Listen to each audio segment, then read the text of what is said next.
ज्ञान की बातें। क्या सीखते हैं? ज्ञान की बातें। अध्यात्म की बातें। किसकी बातें? अध्यात्म की बातें, भक्ति की बातें, प्रभु की बातें, अच्छे संस्कारों की बातें, है ना। हमारा विषय क्या चल रहा था कि हमें अपने माता पिता की सेवा करनी चाहिए। हमारे जीवन में हमारे माता पिता का बहुत बड़ा उपकार है और उस उपकार का बदला हमको कैसे चुकाना है? उनकी आरती पूजा करके। हमें क्या उनकी आरती पूजा करनी चाहिए? हम एक काम करेंगे, उनके उपकार का बदला कैसे चुकाएंगे? हम एक दीपक में एक थाली लेंगे, थाली में दीपक रखेंगे, धूपबत्ती लेंगे और उनकी डेली ओम जय माता देवी बोलेंगे, आरती करेंगे। तो कैसे करते हैं अपने माता पिता की भक्ति, अपने माता पिता की सेवा कैसे करते हैं? उनकी आज्ञा का पालन करके। क्या करके? हाँ, उनकी आज्ञा का पालन करके हम अपने माता पिता की सबसे बड़ी भक्ति और सेवा करते हैं। समझ में आया? आपको एक स्टोरी मालूम है? चलो ध्यान से सुनेंगे, एक स्टोरी सुना दो, बैठो साइलेंट, इधर से आवाज बता रही है। मैंने आपको क्या बताया? हमें अपने माता पिता की सेवा करनी चाहिए। तो माता पिता की सेवा में एक सबसे बेस्ट स्टोरी आती है अपने ग्रंथों में। कौन थे जो अपने माता पिता की सेवा करते करते अंत समय में भी अपने प्राणों का त्याग कर दिया, बलिदान हो गए, बलिदान दे दिया उन्होंने अपने माता पिता की सेवा करते करते। कौन बताएगा उनका नाम? जो अपने माता पिता की सेवा करते करते जान से हाथ धो बैठे, अंत समय में उनकी मृत्यु हो गई। कौन नाम बताएगा? बोलो। नहीं, महावीर नहीं।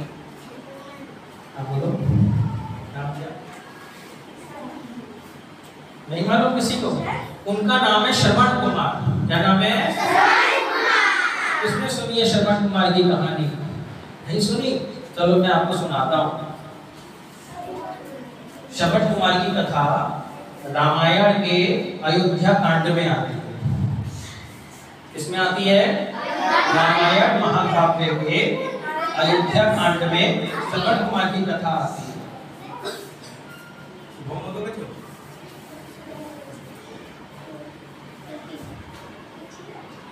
श्रवण कुमार का जन्म एक गरीब परिवार में हुआ था। उनके माता पिता बहुत गरीब थे, वो एक बनवासी थे।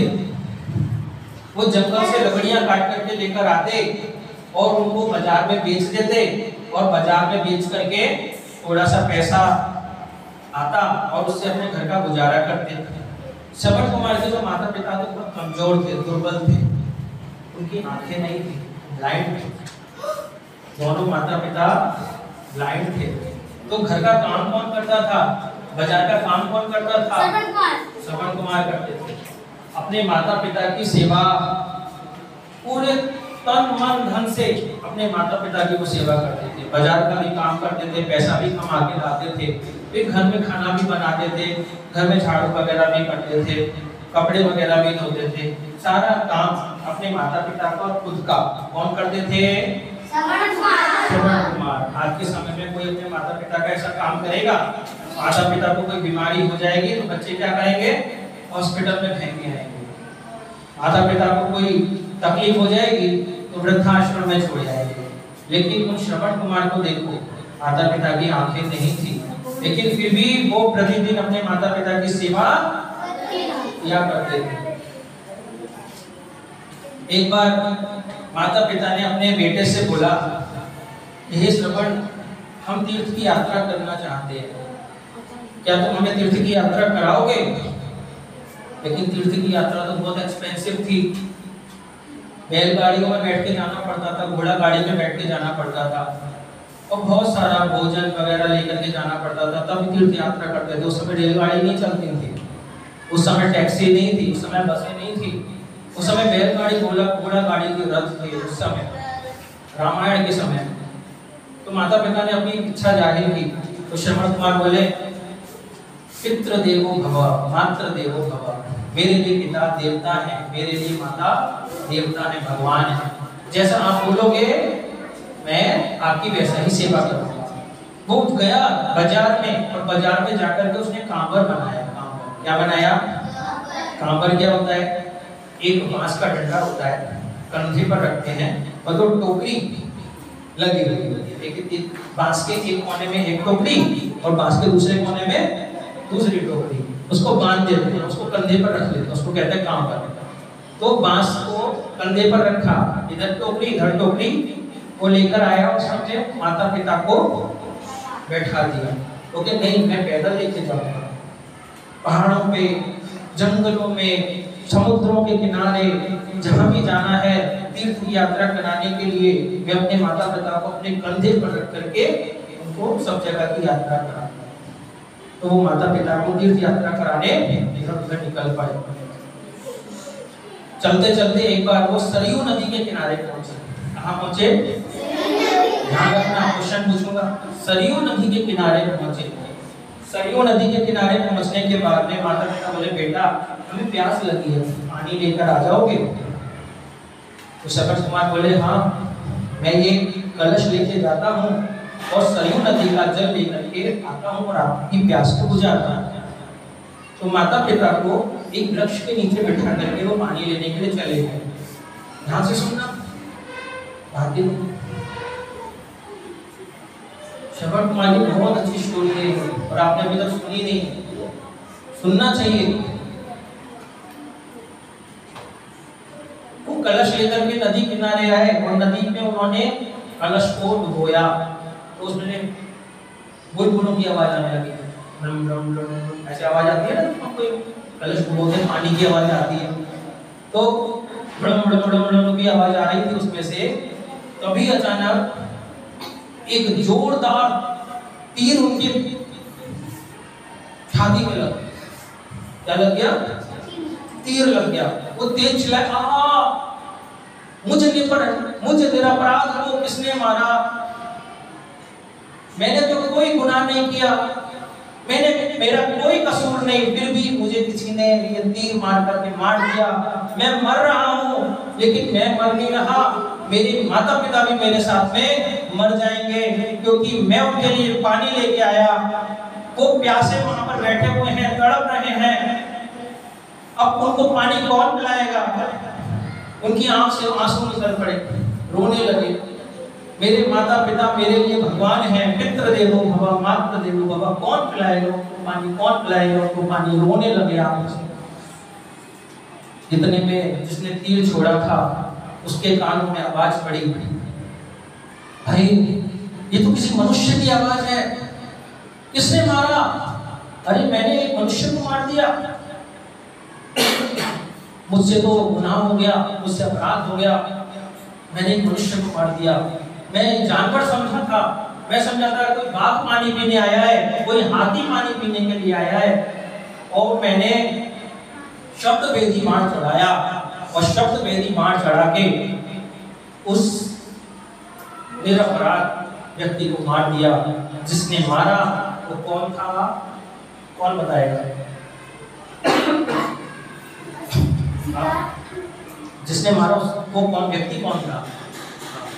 नहीं, वो तो शबद कुमार मर गया। जिसने तीर चलाया था वो कौन था?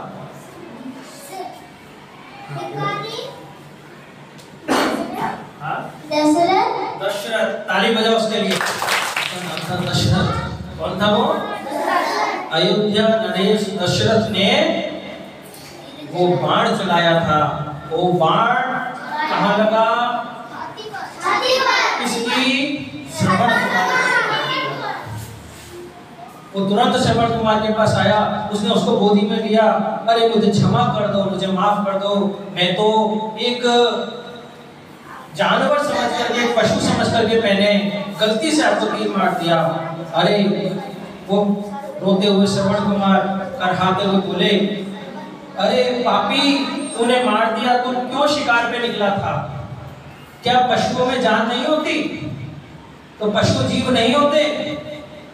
क्या पशुओं को मारना पाप नहीं है? मारना पाप है या नहीं?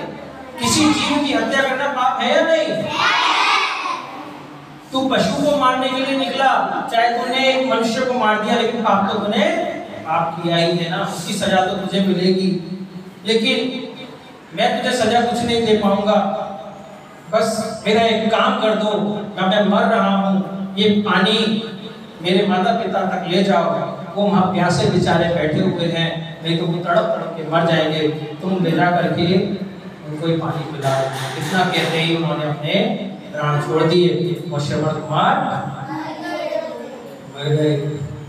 वो दशरथ अपने हाथों में पानी का कलश लेकर के माता पिता के पास में आए।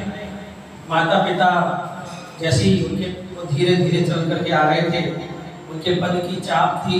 माता पिता बोले, बेटा तू आ गया, बड़ी देर लगा दी, हम तेरा इंतजार कर रहे थे, बहुत प्यासे बैठे हैं। पिता बोले, बेटा एक काम कर, पहले अपनी माँ को पानी पिला, वो बड़ी व्याकुल है, वो बहुत प्यासी है, उसको पानी पिला दे, बहुत बहुत प्यासी है। तो माँ बोली, नहीं नहीं, पहले पिता को पानी पिला, मेरे लिए मेरे पति ही मेरे भगवान है, पहले तो उसको पानी पिला। तो दशरथ वो कलश लेकर के श्रवण कुमार के पिता के पास आए। श्रवण कुमार के पिता ने जैसे ही कलश को हाथ लगाया तो उसका हाथ दशरथ के हाथ से टच हो गया, छू गया।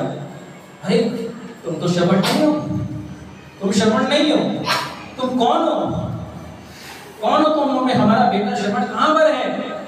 तो दशरथ रोते रोते बोला कि मुझे माफ कर दो, मुझे क्षमा कर दो, मैं पापी हूँ, मेरे हाथ से बहुत बड़ा गुनाह हो गया है। क्या हो गया है बताते कौन है? मेरा बेटा श्रवण कहाँ पर है? तो दशरथ बोला, मेरे हाथों से गलती से शब्द वेदी बाण चढ़ गया और वो शब्द वेदी बाण आपके बेटे की छाती पे लग गया है, वो मर गया है, वो मर गया है, मैं क्या करूं, मैं बहुत दुखी हूँ। उसने बोला है कि ये पानी आपको पिला दूं, मैं पहले आप पानी पी लीजिए, जल पी लीजिए। नहीं, हम जल नहीं पिएंगे, इसको दूर हटाओ, हम जल नहीं पिएंगे, हमारा बेटा हमें छोड़ करके चला गया। माँ रोने लगी, पिता रोने लगा, रोते रोते रोते रोते, तू अपराधी है, तूने हमारे बेटे को मारा है, तुझे भगवान इसकी सजा देगा, हम तुझे श्राप देते हैं। उन्होंने क्या दे दिया उसको? अभिशाप दे दिया। जिस तरीके से हम अपने बेटे के वियोग में मर रहे हैं, तो भी अपने बेटे के वियोग में एक दिन मर जाएगा। ऐसा कहते ही श्रवण कुमार के माता पिता के प्राण पखेरु उड़ गए और वो इस दुनिया से चल बसे। दशरथ रोता रहा। मालूम है आपको, तो माता पिता की सेवा करते करते किसने अपने प्राणों का बलिदान दे दिया पता है आपको? श्रवण कुमार। किसने? तो ऐसे हमको श्रवण कुमार बनना है? श्रवण कुमार नहीं बनना। माता पिता की सेवा में सबसे बड़ा नाम अगर किसी का लिया जाता है तो किसका नाम लिया जाता है?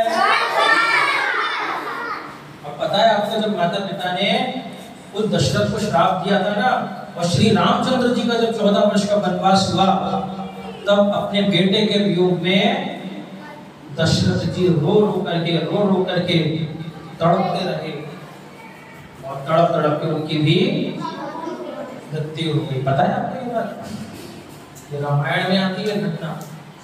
तो हमको अपने ग्रंथों को, अपने शास्त्रों को पढ़ना चाहिए और उनसे हमें शिक्षा लेनी चाहिए।